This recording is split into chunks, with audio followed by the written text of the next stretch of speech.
From America's heartland, this is GJRB, Clinton, Iowa.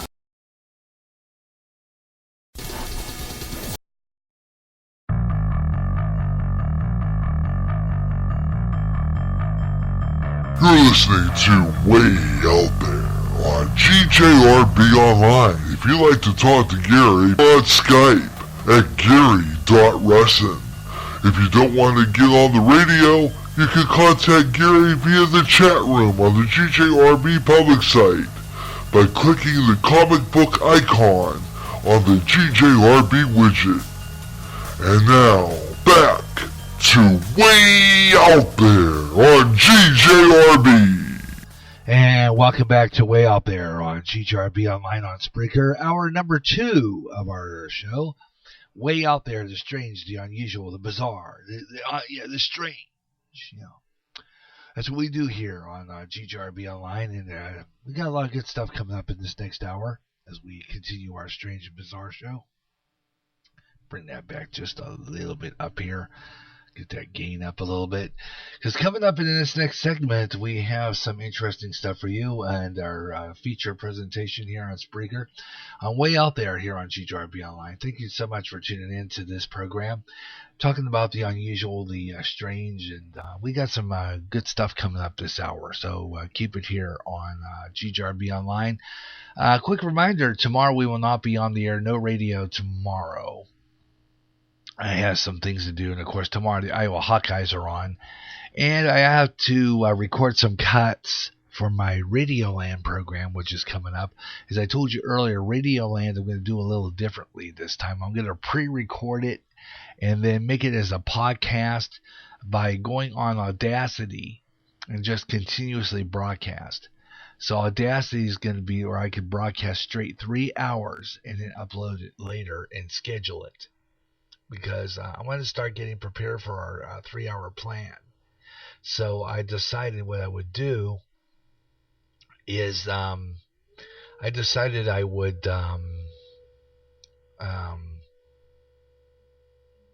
just make it like I'm on that 3-hour plan already. By recording the way out, by recording Radioland, because see, it gets so confusing when I do Radioland. And when I do Radioland and I have to clip, I have to go midway through the second show in the half-hour period. I have to go when I have to split that next half hour, it makes it a little confusing when I'm doing this program.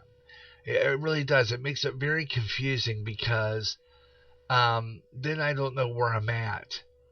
It's hard to explain. And I kind of don't like that. So that's why I'm doing Way Out There pre-recorded. Because I think it would work better for me if I could do it that way. It just makes more sense. In the long run, it does. So I decided to do it that way. And so that's how I'm doing it. Anyway, oh, wait, I don't want to do it that way. Oh, let me see. I'm going to get rid of this. We're done with the last 7 days anyway. I have to go to the part of that segment of that feature because I'm midway through that. So basically, I have to. Okay, let me see. I'm going to go down the page here and pick up right where that segment. This thing is a pain in the rear because I'm going to put that in my phone and flip the other one over because for some reason I've got a charger plug that doesn't want to work. I hate that thing when it makes that noise because it's a really major distraction. So I don't like to do that. It's a real bad distraction when it makes that noise every time I move it. Well, one of these days I'm going to get a new tablet. I think that's what it is. I'm going to have to work on that as a goal,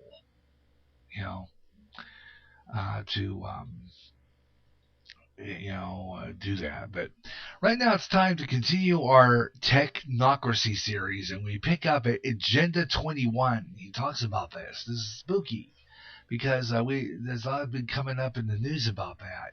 As we continue our series on technocracy, this is the wrap up. This is the final 2 parts of technocracy, because I want to go on to different things, and this thing goes on and on. So I just wanted to wrap up this series. I got ideas for guests for future shows, and at this point, I've kind of overdid this to an extent. So I'm going to be getting away from that technocracy series because it's just getting old, and I think I've done a lot. I've done a lot with this series. I had I don't know how many parts, 5 or 6. I don't remember. I lost count because I've done this series for so long. So this is going to be the last of the series then. So here we go. Let's continue now with Technocracy. Patrick Wood on Way Out There on GJRB. By Carla Hills, was it architected for other purposes or for us, for the real people of the world? And the answer is obviously not. They architected this for themselves, and the only purpose the Trilateral Commission had in 1982 was to create a new international economic order. That was their stated purpose even then. And so did she play into that, or did she fight against that when she wrote Our Common Future? Duh, of course. She's following the party line, and she's promoting the new international economic order. The United Nations picks it up. The real conference happens. Agenda 21 book is published. The book on biodiversity follows right on its heels. That's the practical implementation of Agenda 21 policies around the world. There was a couple other books that went along with it as well. And so now we have today Sustainable Development / Earth Charter / all this green economy stuff in every corner of the world today. It's everywhere. They've taken it to every nation, to every village, to every district, every county, whatever. And we find it everywhere. But we find its genesis smack dab in the middle of the Trilateral Commission again. This is their creation. It's their baby. Well, it's also the place where it overlaps with the participation of what I would call the Rothschild Empire, because it's a banking empire, and it was Baron Edmund de Rothschild in 1987 at the UN UNCED conference, where he and Morris Strong. Morris Strong. Yeah. It's spelled Maurice, but he says it's Morris. Interesting. Those guys are. We'll call him Maurice. Yeah, I'll just call him Maurice. I'll just ignore it. Just like Morris Greenberg. So you got these characters that they're participating in this United Nations project. But clearly, if you understand the context of where Edmund de Rothschild's coming from, and where his interests lie, you see that this is a group of people who seek to have control, and it's kind of greed, run amok, and they're able to make up the rules using such words that it gives them pseudo authority over the world, as long as people believe that. And that's what I think we're trying to get to. It's like these people have created an artificial construct, created these illusions so that we would say, oh, yes, Agenda 21, that's the United Nations. We got to listen to that. They also say to disarm the country. And, how would the Rockefellers benefit from individuals not being able to defend themselves? What happens then? I mean, what would you get down to? It's always been a struggle for freedom. Freedom and prosperity versus tyranny and slavery, and people trying to plunder that production. So moving forward through that lens, that obviously the bankers have always found it profitable to put people at odds and to fund both sides. The rise of not only Edmund de Rothschild, the elder French banker, but David de Rothschild, who wrote the Agenda 21 kind of handbook to comic book it down for young people. That's the agenda being carried across many generations. I mean, so how would you describe that phenomenon? I mean, is that a hobby to these types of families to say, they just have these projects and we're watching sitcoms? Is that the difference in lifestyle? I think even the bankers, maybe especially the bankers whose expertise is money, that's their claim to fame. They don't make anything otherwise, but they know money. I'm sure they know money pretty well. And I have a feeling that the banking community globally understands that it was never, the way they were architecting it was never meant to be permanent. And that somewhere along the way there was an end to money as they know it. This is kind of hard to get your head around in a way, because you want to say, well, why would somebody like Rockefeller be fighting to destroy capitalism? I mean, isn't that going to destroy him too? Yeah, first of it, you think, well, it certainly would hurt him if he's figuring everything in terms of just money. And I'm sure the central bankers that, people are operating as central banks, families like the banking families, like the Rockefellers, like the Rothschilds and so on. I expect they have a different view of wealth than you and I would. From my perspective, if I had $100,000 in the bank, well, it'd be great. I say, well, I've got some padding, I've got some savings, whatever. And if I get in trouble, I can pull myself through. If I had a few million in the bank, it'd be even better. But money is not a store of, as people call it, a store of value, but there is no value in money, you realize. Money can be declared obsolete tomorrow in a heartbeat. Your $1 million is just smoke. It can be burned up in an incinerator in about 5 minutes, and where's your money then?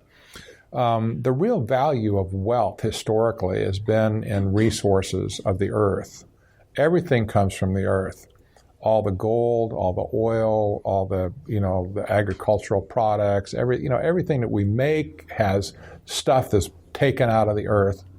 The lumber that we use to build homes and fuel, fires and stuff and so on around the world. Wood is still the most important fuel for burning, for people to stay warm. And value and wealth is really rooted in the planet, in the earth.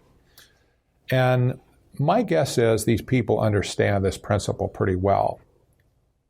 So it's not just about making money as we used to think, as Sutton and I thought back in the 70s and 80s. It's not just about making money, although they're making money and, they're accumulating things along the way. They're certainly a big notch above where we stand. But in the end of it, if wealth is determined on control over resources, then the end game must be to control resources. Not necessarily just have the money, just take away the money and say who actually has their hand on the resources of the world. All around the world today, the United Nations and governments are gobbling up land at a breakneck speed. That's true in the United States. It's true with United Nations heritage designations that are being applied to tracts of land all over the world. The Bureau of Land Management is still gobbling up land like there's no tomorrow. The Nature Conservancy is gobbling up land and selling it to the BLM for a profit. You've got the Park Service, setting land aside essentially under government control, closing off the gates so nobody can get into it, whatever. And people think, well, that's just for the save the environment.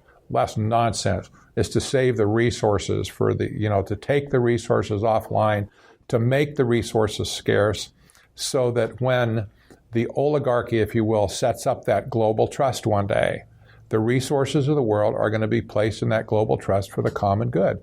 Here we're kind of back to Holons again in a way. You can't be trusted with private property because you would do selfish things. Well, you might cut down all the trees on your property or whatever. You might dig a water well that consumes too much water out of planet Earth, whatever. You can't be trusted with resources, but they can. So in the end of it, if you can picture the technocracy world of the future, energy will be controlled so that people must do what they have energy available to do. The resources of the world where everything is drawn out of will be licensed to people like you and I through a permit process where we might be able to scratch out a living on a corner of land somewhere as a farmer. We might be a miner, we might be an oil driller, whatever, and we may or may not get licenses to do anything. This is essentially like the feudal system in the Dark Ages where the land barons owned everything and you had to squat on a piece of ground. If the guy liked you, he'd let you stay and farm out, maybe raise some hogs or something, and you give him 80% of what you made and you get the balance to keep your family alive if you could. This control over resources is clearly where everything is moving today. This is what sustainable development is all about.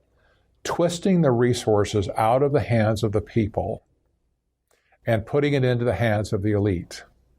That's the scam in the simplest terms that I can describe. Getting the resources away from you and me and putting it into the hands of a global trust organization. They never say who the trustees are going to be. History tells us exactly who it's going to be. It's going to be the people that set up the system. In other words, whoever implements technocracy is going to be the ones worthy to be the trustees of all the resources of the world. They haven't helped the world. You were discussing the feudalistic concept and how it existed in Europe. What put an end to it? I mean, why don't we live into? Oh, I'm sorry about that. Why don't we live into that environment today? What's the difference between America and Europe?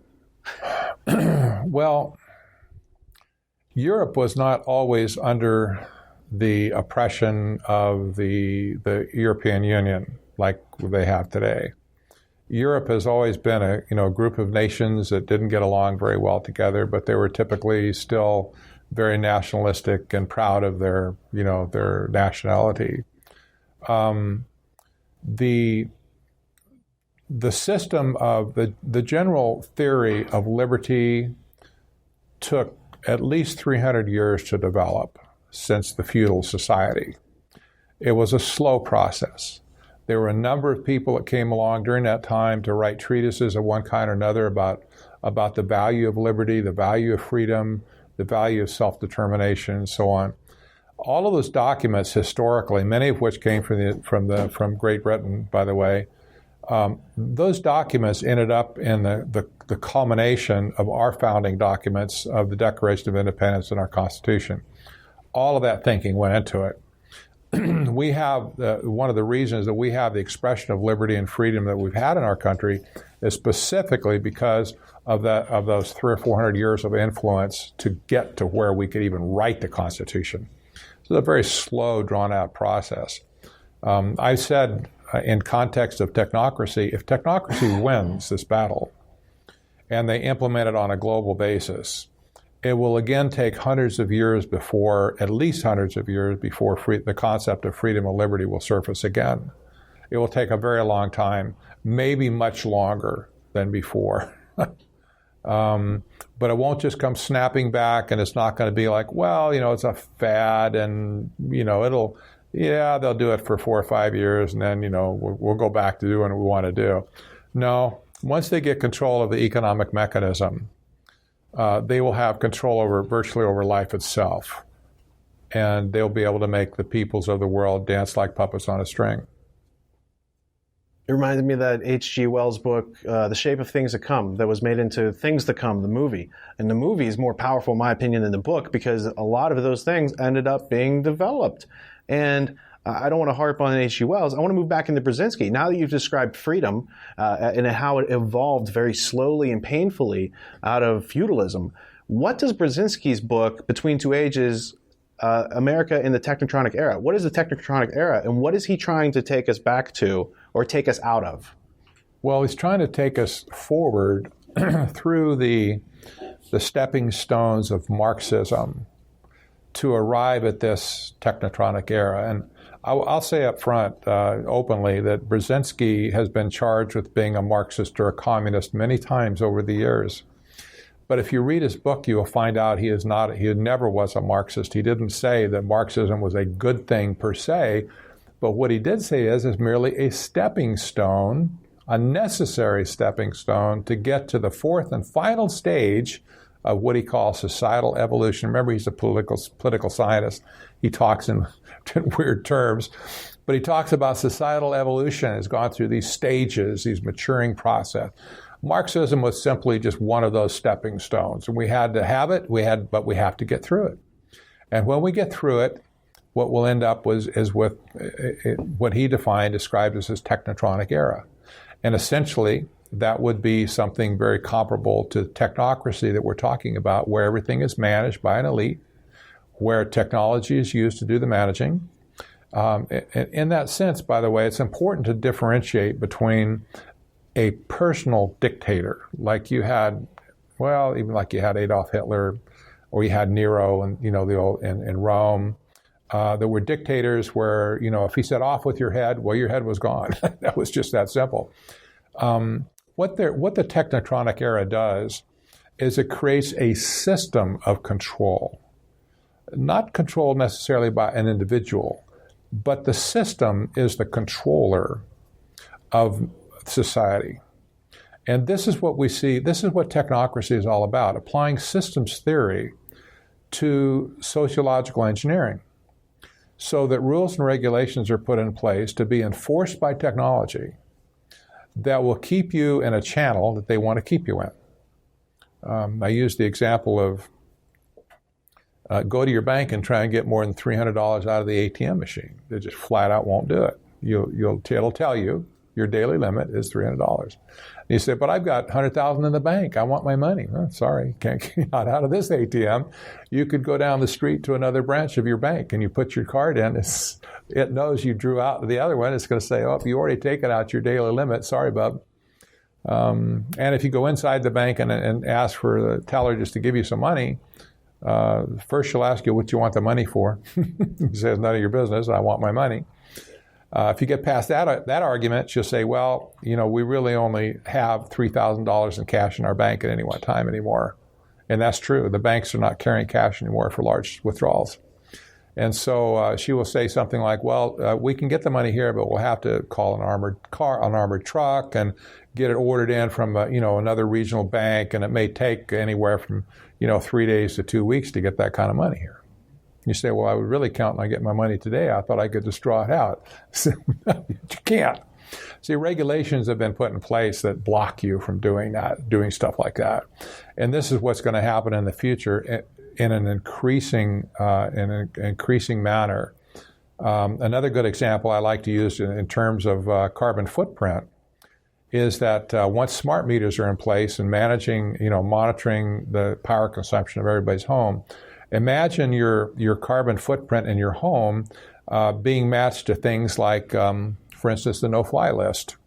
Right now, it consists of terrorists and stuff. People who they say are many people. I remember one time there was a 5-year-old child that was on a no-fly list. I said, "How the heck did that happen?" The kid never was nothing. He must not have paid his taxes. Must have done something wrong. Yeah, but if you can imagine that you're kind of independent on your power usage, and so you use maybe 20% more than your neighbors just because you got the money, you can buy the power, whatever. But you go to buy a plane ticket to maybe to go visit somebody in Los Angeles, maybe somebody died in your family or whatever. I'm going to go to the funeral. And so you go online and make your plane reservation and you put in your information or whatever, and it goes processing, and all of a sudden a screen pops up and says you're disallowed to buy the plane ticket. And you say, why? And it says you have exceeded your carbon footprint by 20%. You see, and if you fly on that airplane, why, you're really going to go over. So we're gonna put you back in line now. After the first of the next month, if you're good. And that wouldn't surprise me if they're doing that. That wouldn't surprise me if they're already doing that in some extent. We'll continue with the Technocracy series and wrap up this series for a little bit. We're going to take a break from it. Coming up, this episode will probably mark the end of this season for Way Out There, just for now. And we're going to start a brand new season at the beginning of next year. As a matter of fact, let me see. This is episode 109. So we're going to have, that was 10 episodes in this first season. Actually, 9. So next season, we'll probably have more episodes in the season of Way Out There. So we're going to be starting in reruns. And the reason I'm doing that is so that I can, get the season, getting our programming schedules established and getting more episodes of this program on the air. So this is going to be the finale episode of this season. But Way Out There will be back in January under our new 3-hour broadcaster plan. And we'll start off with a new season of programs. I'll be writing up some more episodes. I will be getting guests on this program, and we'll talk about that a little later on. But right now it's time for Weather on the Fives. So let's get that started. And take a look at some of the temperatures across America right now, some of the predicted temperatures for tomorrow, some of the predicted high temperatures for tomorrow. Here they are. 56 degrees is the only high for tomorrow in Seattle, Washington. Billings, Montana is going to be 60. 43 in Bismarck. It'll be only 40 degrees in Minneapolis, St. Paul, Minnesota. 44 for Chicago. 41 for Detroit. As you get into New York, 42 degrees. Washington, D.C. is going to have 46. Get further south into Charlotte, 52. Down to Florida, 77 for Orlando, 80 for Miami. And Spokane, Washington, 52 degrees, 78 tomorrow expected for Sacramento, 79 for San Diego. Here's Weather Nation. See what's going on in our weather, especially in those cold places as well. Welcome back to Weather Nation. Carabel, Florida. Beautiful Carabel, Florida. I know it's a little cloudy today, but what a pretty place that is. Right there, that's just inside of the bay. Appalachia Bay is just outside of there, but the Highway 98 bridge, I'm not sure if you can see it off into the distance there. I went through a couple tropical storms there. Actually, a hurricane. It was Hurricane Kate. Back in the 80s, I went through there at Carabel. Jacksonville, Florida, and Duval County, where we've had some off and on clouds and scattered showers and thunderstorms there as well through the day today. We see some of the heavier rain coming in along I-10, working its way west to east across that region. Look at all this heavy rainfall. Running from Corpus Christi back over to Houston, and right along I-10 in particular, from Victoria to Houston, Galveston, over to Beaumont, Port Arthur, up and east of I-10 over to Baton Rouge, New Iberia, Franklin, New Orleans, picking up rainfall, Gulfport, Gaucher, back over to Bay Minette, Mobile, Fairhope, and Pensacola, Crestview to Destin, Andalusia to Troy, Dothan as well. Tallahassee, some of the heavier rain from Panama City back over to Tallahassee and Live Oak. Jacksonville, St. Augustine, Ocala, down to Orlando and Kissimmee, St. Cloud. Daytona Beach included, some of the heavier rainfall there continues for the next couple of hours. We'll be watching that as we move through the next 12 hours or so, and some of this heavier precipitation will make its way southward and eastward also. We go up to the north, and you'll find a difference because it's colder up here, and we're seeing lake effect snows diving as far south as Pittsburgh, all the way into south central sections of Pennsylvania from State College. And you can actually see a couple of these little snow showers have made it down to Hagerstown, Baltimore. Now, that's going to shut off as soon as we lose sunshine. In fact, I think you can even see a weakening right now. Typically, it's a diurnal thing that lasts during the warming of the day and then goes away at night, unless you have a really good forcing mechanism going on here. But part of this instability has been because we've had a little bit of sunshine in these areas to begin with. Northern sections of Michigan, there's some of your snow falling there, up I-75 over to Duluth, Fargo northward to Winnipeg, and Grand Forks. That will continue to move southeastward out of Winkler and Sprague, and probably make it into Bemidji later on tonight across the northern portions of Minnesota. And there you go, talking about some of the weather that's going on in different parts of the area, especially down south and over. So that takes a look at our weather on the fives for now. We'll check with Weather Nation again a little later on here on GJRB Online, here on Spreaker, here on Way Out There on GJRB Online. Coming up in the next half hour, we continue with our Strange But True. We'll have Callan in there. We'll wrap up our Technocracy first, and then we'll have Callan in there with his strange stories of people getting calls from the dead. And also have our continuing story on part 2, follow that guy who received Christ, and he called out his name in hell and got rescued from Jesus. Isn't that fabulous? We'll talk about that and a whole lot more coming up next as we continue Way Out There on GJRB Online. We'll be right back. Got more coming up. Stay with me. Way Out There continues on GJRB.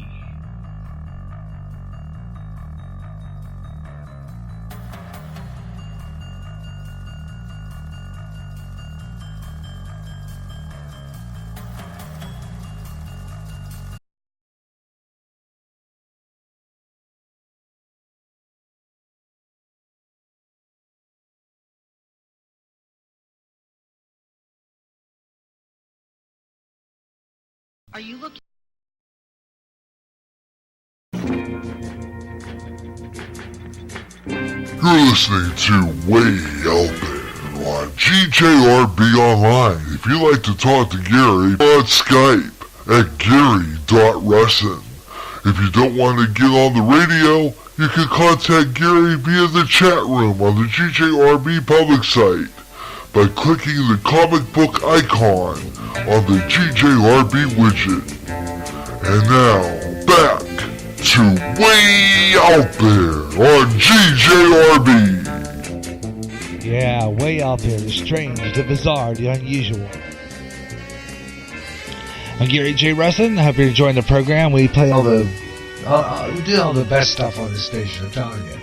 Way out there here on Spreaker, here on Be Online, and thank you so much for tuning in as we bring you the unusual today here on GJRB Online, here on Spreaker, and this is the program we talk about all that weird stuff way out there here on GJRB Online, and we're going to wrap up with about 12 minutes and 57 seconds left of this segment of Technocracy. Technocracy Rising, a book that was written by Patrick Wood.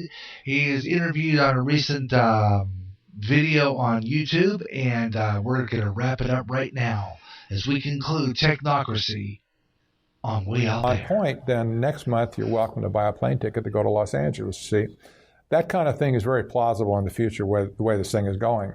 Al Gore even said just a few weeks ago, talking about climate change, as he always does, he called everybody that doesn't believe like him a denier. And he says deniers deserve to be punished. That's what he said. He used the word punished. That's a dangerous thought for any American to say, that if you don't believe like somebody else, you deserve to be punished just because you don't believe that way.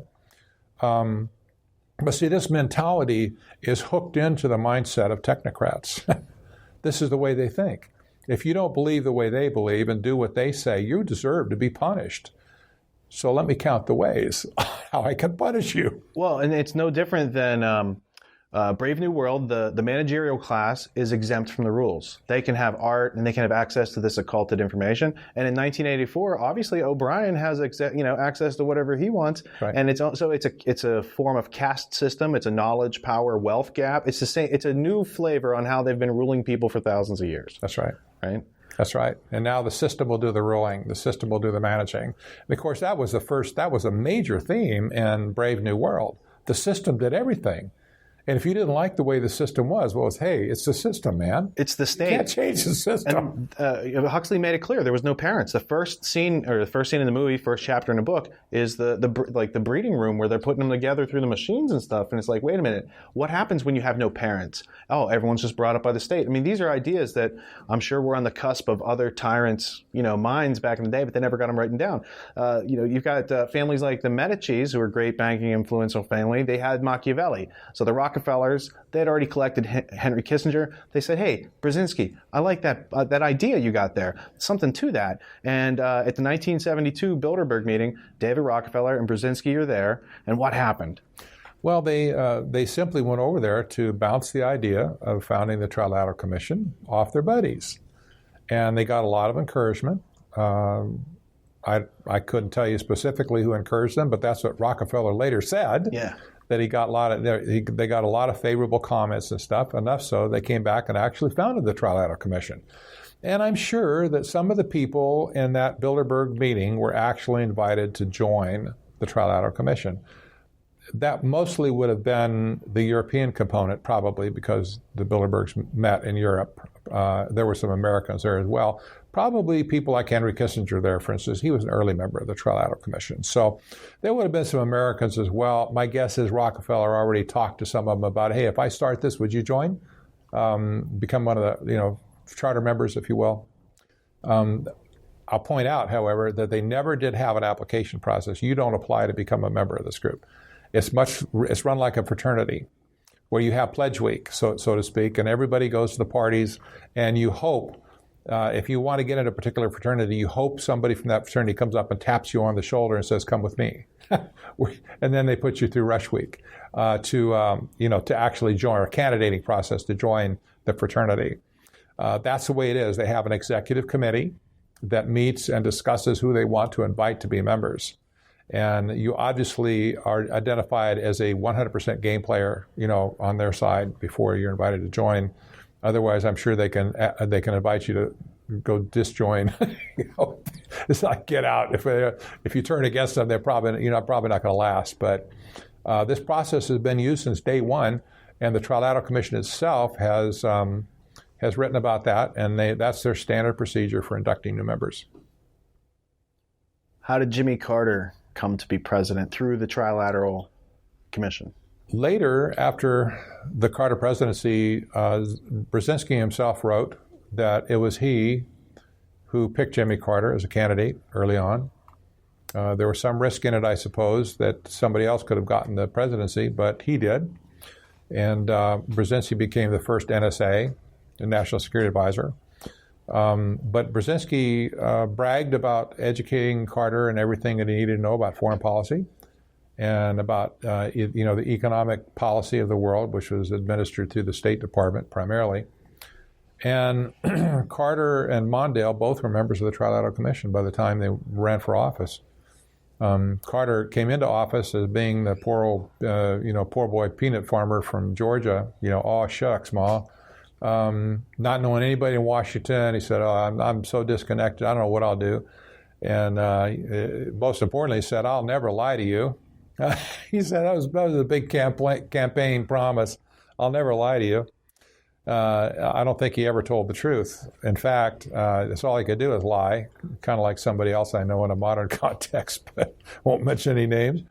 But Carter immediately proceeded to appoint members of the Trilateral Commission to his cabinet, to top State Department posts. And at one point, he had almost 1/3 of the entire U.S. membership involved in his administration. That's a lot of people. Talk about undue influence. Yeah. Well, considering there's only I think about 90 people from the United States in the commission at that time, 1/3 is a lot. And at one point, all but one member of his cabinet was not a member of the Trilateral Commission. All the rest of them were. So immediately, the Trilateral Commission had undue influence in the executive branch, and it wouldn't have mattered what organization they came from, I suppose. If they had come from the YMCA, I would have been concerned. It's like, wait a minute, that's statistically impossible. If you're picking people just kind of from society in general, you can't come up with that many people from the same narrow organization. I don't care who they are. And the fact that they had an established agenda was even of greater concern. And here you have an international group meeting in plenary sessions to hammer out policies. And they vote on the policies that they're going to take back to the respective countries. And then this group from America comes back and implements these policies in our country without any public involvement whatsoever, without the involvement of Congress, and they just do it. It's like, what gives them the right to do this? See, this was a hijacking, literally, of the American government, of the executive branch. But it was not a political coup, even though it involves a political system. They say, why did they want control of the executive branch of the American government? Well, the executive branch was the mover, shaker, and driver of the global economy. Period. We were the superpower. And there was no country that had the influence that we had on global economics and global policy other than the United States. They wanted to get control of that engine of economic process so that they could create their new international economic order. That was their stated purpose. The United States government machinery allowed them to do that. And the evidence now, looking backwards, is so overwhelming on how they did it. For instance, the first USTR was appointed by Jimmy Carter in 1977. There have been 12 USTRs since then. 9 of them have been members of the Trilateral Commission, appointed by the president at the time. 9 out of 12 have been members, including the current one, Michael Froman, who's negotiating the Trans-Pacific Partnership, a member of the Trilateral Commission. Barack Obama appointed Froman. And, you have the World Bank. There have been 8 bank presidents that appointed by our president of the World Bank. the World Bank is undeniably the engine of global economic transformation. These people have been nefarious, horrible, some of the stuff they've done over the decades. But out of 8 World Bank presidents appointed by our president, 6 of them have been members of the Trilateral Commission. Well, how does this come about? You see, it wasn't about political control. It's about economic control. They were going to transform America in the process, but it wasn't about America. It was about the rest of the world. And so you see their influence in things like the USTR, the World Bank, through the intelligence establishment and so on. Like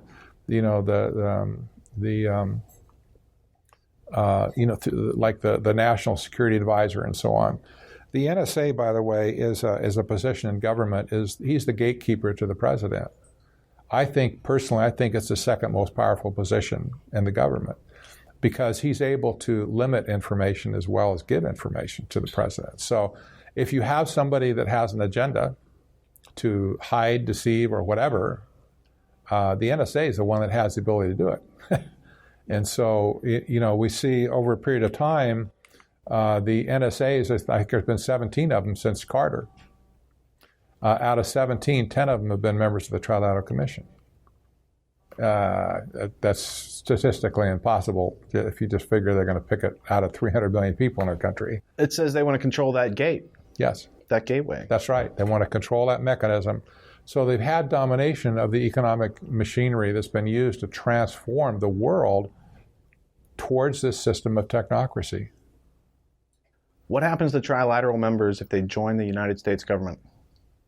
Well, they put them on a holding list. They say this is actually on their membership list. They say former members in public service. And after they're done with public service, then they just go back on the main list again, by and large. So yeah, it's kind of a sham. I mean, they all. If you question any of them in office, they would say, "Oh well, nobody that's in office can belong to the Trilateral Commission." So they just put them on another part of their list, former members in public service. But they don't have any association, you understand, while they're in public office. It's pretty fascinating. What's the difference between a Trilateral Commission and an ISIS training camp? Ooh, good question. Well, Al-Qaeda. Yeah, sorry. Yeah, in one sense, there's not a lot of difference, but still, it's the idea is a few people taking their ideas and shoving it down other people's throat. Can you tell me a little bit about the trilateral publication, The Crisis in Democracy? Wow, specifically? It doesn't have to be specific, just its role in history, because it was one of the early papers floated out there. Specifically, it's been a long time since I reviewed Crisis in Democracy, but the effect that it had was that democracy as a political institution was outdated and it needed to be replaced. They didn't say exactly how it would be replaced, but Brzezinski wrote about this in his book Between Two Ages too. He said that the nation state is really being controlled by actors that are the banks and the banksters and the multinational corporations, not the Congress made up of 600 odd people. And these people really believe that democracy and that the republic form of government was completely outmoded for the coming technotronic era. And that was one book that just chipped away at those foundations. And we still see the same philosophy today. Nation state is bad.